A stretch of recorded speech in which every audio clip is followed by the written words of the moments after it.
প্রচণ্ড ঠান্ডা, শীত উপেক্ষা করেও গুলনলতা এখনো জীবিত।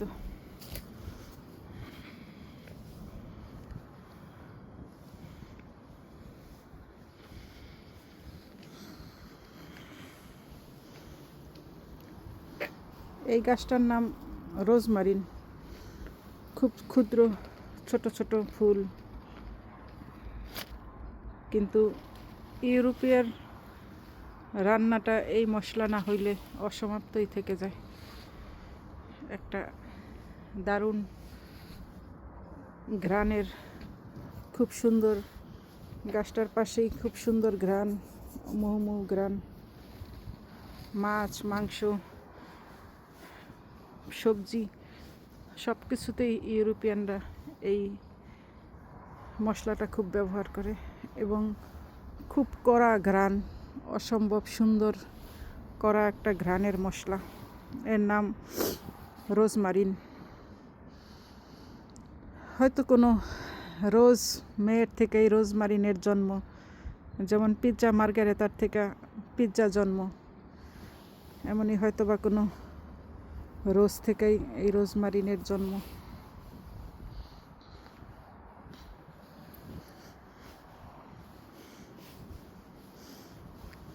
শীতের প্রকৃতি, সব দিকেই বরফ, শান্ত নদী, কিন্তু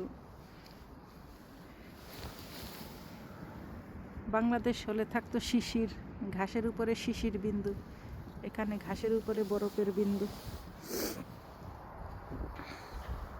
সুন্দর শান্তশিষ্ট প্রকৃতি, শীতে চতুর্দিক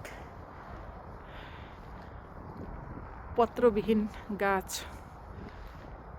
মনে হচ্ছে গাছগুলা মরে গেছে, আসলে না, পাতাবিহীন গাছগুলা। এই গাছটার বয়স 70-80 কিংবা তার থেকেও বেশি। কোনো একটাও পাতা নাই, মনে হচ্ছে যে মৃত্যুপ্রায় গাছ। অথচ এই গাছটাই যখন বসন্তকাল আসবে, ফুলে ফুলে ভরে উঠবে, রঙিন সাজবে, পাখি গান গাবে, অনেক কিছুই হবে, প্রকৃতির পরিবর্তন। অথচ আজ এরা পাতা ছাড়া একটা পাখিও এর মাঝে নাই, ফুল নাই, ফল নাই, কোনো পাখি নাই, সঙ্গী নাই। গাছটা সঙ্গীহীন অবস্থায় দাঁড়াই আছে। যখন সুসময়ের বন্ধু অনেকেই হয়, যখন এই গাছটার মধ্যে ফুল হবে, ফল হবে, পাখি হবে, অনেক অনেক পাখি আসবে, কেউ আসবে বাসা বানাতে, কেউ আসবে তার ফল খাইতে, কেউ আসবে ছায়া নিতে। প্রকৃতির মাঝে এরকম মানুষের যখন পকেট শূন্য থাকে, শূন্য পকেটে কেউ তাকে আশ্রয় দেয় না, শূন্য পকেটে কেউ তাকে খুঁজেও না। যখন আপনার পকেট ভর্তি হবে, টাকা পয়সা হবে, অসংখ্য বন্ধু আসবে আপনার কাছে, বন্ধুর অভাব হবে না। কিন্তু শূন্য পকেট এই গাছটার মতো নেই, কেউ নাই আজ তার পাশে।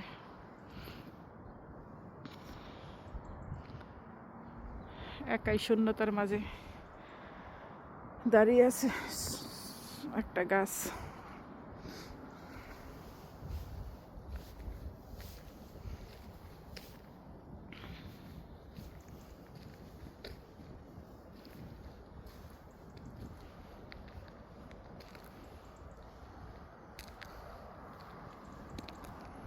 সব গাছ, কোনো গাছেই পাতা নাই, কোনো গাছেই পাখির কোনো কিচিরমিচির নাই, কোনো কিছু নাই, সব শূন্যতা। হয়তো আমাদের দেশে অতিথি পাখি হয়ে চলে গেছে অনেক পাখি। কিছুদিন আগেও এই নদীতে অনেক হাঁস ছিল, এখন হাঁস নাই, কোনো গাংচিল নাই, গাছে কোনো ফুল নাই, পাতা নাই, পাখি নাই। তারপরেও কিছু কিছু গাছ পাতা নিয়েও দাঁড়ায় আছে। হয়তো এগুলা সেই প্রকৃতির কঠোর মানুষগুলার মতন, যারা অনেক কষ্টের পরেও তাদেরকে জয় করিয়া দাঁড়ায় থাকতে পারে, হয়তো ওই গাছগুলা সেরকমই কেউ